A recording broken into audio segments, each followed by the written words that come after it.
তাহলে এখন পর্যন্ত আমরা ৬ নম্বর আয়াতে দেখছি আল্লাহ সুবহানাহু ওয়া তাআলা ঈমানদারদেরকে উদ্দেশ্য করে বলছেন যে কোনো ট্রাবল মেকার যখন তোমাদের কাছে আসে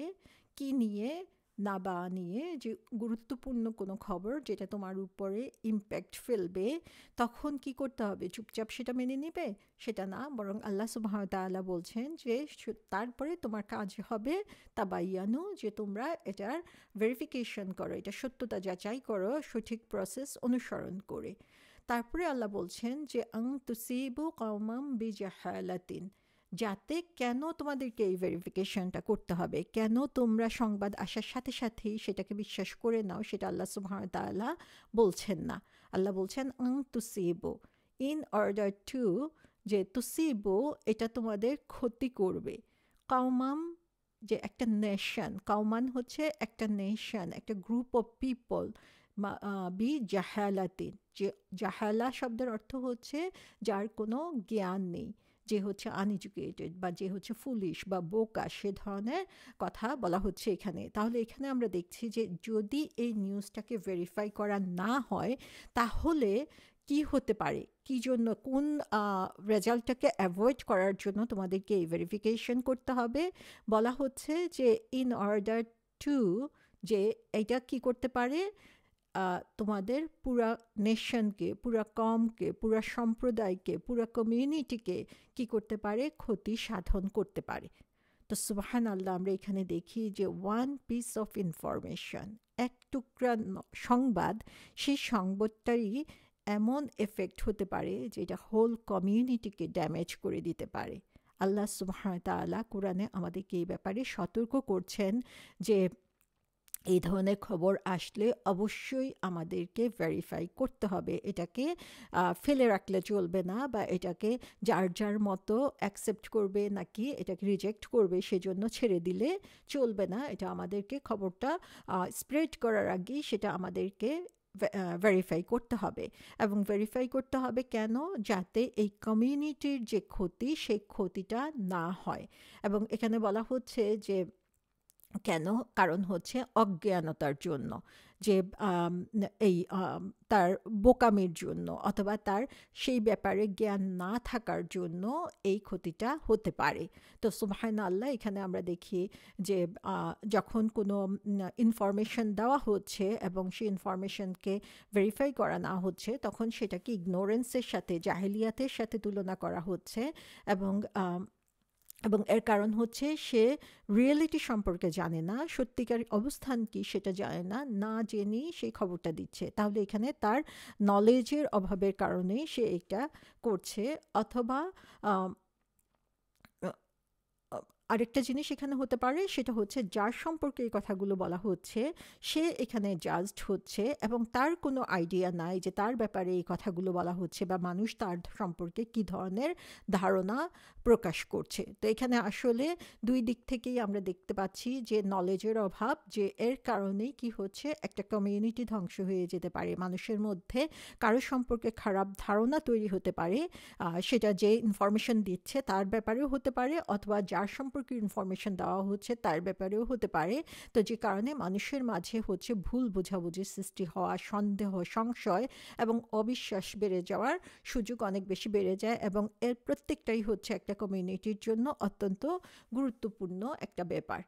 তারপরে এখানে আল্লাহ সুবহানাহু ওয়া তাআলা বলছেন ফাতুসবিহু আলা মা ফাআলতুম নাদিমিন যে এর ফলে কি হবে এর ফলে হচ্ছে তোমরা অনুতপ্ত হবে তো আল্লাহ সুবহানাহু ওয়া তাআলা এখানে বলছেন যে যখন তুমি জানতে পারবে যে হয়তোবা সেই সময়ে খবরটাকে ভেরিফাই করা হয় নাই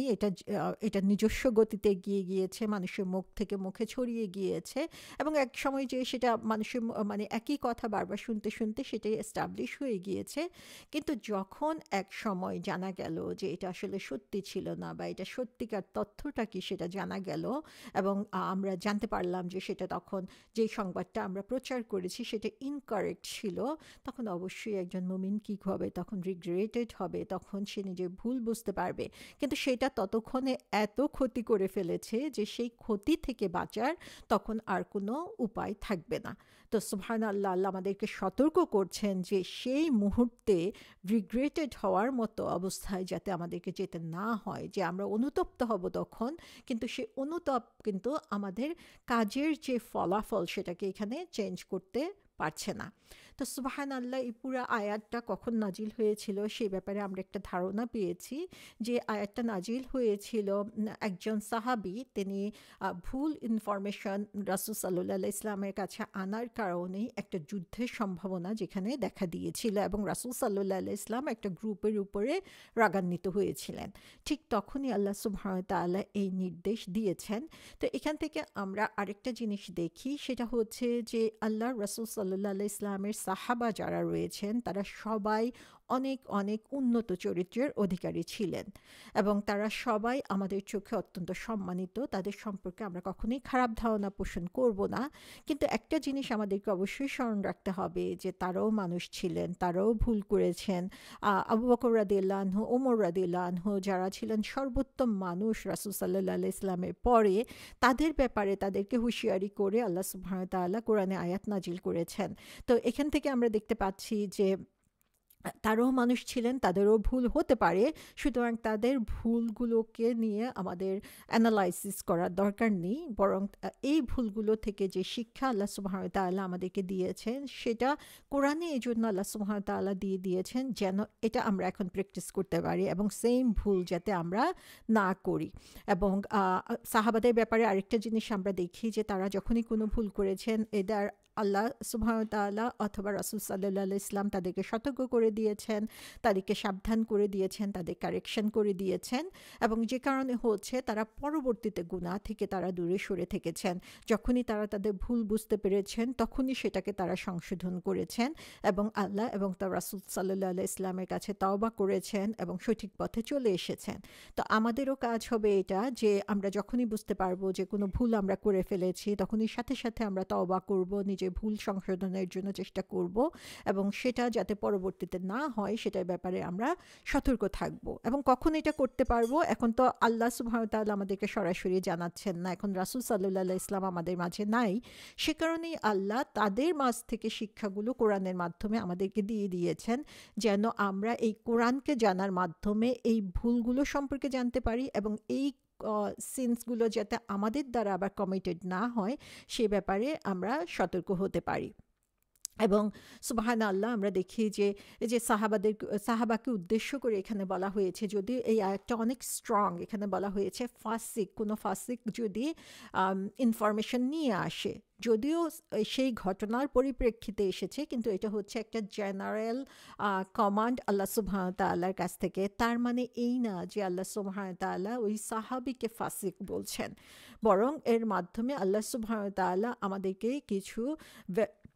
ভ্যালিড পয়েন্টস দিয়ে দিচ্ছেন যে কোন কোন ব্যাপারে আমাদেরকে সতর্ক হতে হবে, কাদের ইনফরমেশন নেওয়া যাবে, কাদের ইনফরমেশন নেওয়া যাবে না, যে কোনো ইনফরমেশন যেটার একটা বিগার ইম্প্যাক্ট রয়েছে ব্যক্তি অথবা কমিউনিটির উপরে সেটাকে কিভাবে ভেরিফাই করতে হবে, ভেরিফাই যদি আমরা না করি তাহলে কি হবে, এবং ভেরিফাইয়ের কনসিকুয়েন্সে আমাদের উপরে কি রেজাল্ট হতে পারে। তাহলে এখান থেকে আমরা দেখছি যে এখানে আমরা সাহাবীদেরকে অসম্মান করার জন্য আমরা এই আলোচনা করব না, বরং আমরা এখান থেকে শিখব যে তারা যেরকম নিজেদেরকে সংশোধন করার জন্য চেষ্টা করেছেন এবং সেই ভুল থেকে দূরে সরে থেকেছেন, আমরাও যাতে কোরআনের এই নির্দেশ পাওয়ার সাথে সাথে আমরা আমাদের ভুলগুলোকে সংশোধন করতে পারি। হয়তো এমন কিছু ঘটনা ঘটে গিয়েছে যেটা আমরা কারেক্ট করি নাই, ভেরিফাই করি নাই, সেই ব্যাপারে আমরা যাতে এখন থেকে উদ্যোগ নিতে পারি যে ভবিষ্যতে যা কিছু হবে সেই ব্যাপারে আমরা যাতে সচেতন হতে পারি। না হলে এক সময় হবে যখন আমি হয়তো বা নিজের ভুলটা বুঝতে পারবো, কিন্তু তখন অনুতপ্ত হওয়ার মাধ্যমে এর মাধ্যমে আরেক ব্যক্তির যে ক্ষতিটা হয়ে গিয়েছে অথবা কমিউনিটির যে ক্ষতিটা হয়ে গিয়েছে সেটাকে আমি আবার রিটার্ন করতে পারবো না, সেটাকে আবার আগের পজিশনে নিয়ে আসতে পারবো না। তো আল্লাহ সুবহানাহু ওয়া তাআলা এই আয়াতের মাধ্যমে যে শিক্ষা দিয়েছেন সেটা যাতে আমরা আমাদের এখনকার জীবনে কাজে লাগাতে পারি। কোনো ট্রাবল মেকার অথবা হ্যাবিচুয়াল সিনার যখন কোনো কাজ করবে তার খবর অ্যাকসেপ্ট করার আগে আমরা যেমন জাজমেন্টাল হব না, তেমনি সাথে সাথে সেটাকে অকুণ্ঠ চিত্তে আমরা মেনেও নিব না, এবং নিজের কাজের কনসিকুয়েন্সের জন্য আমরা সবসময় নিজেরা রেসপন্সিবল থাকবো।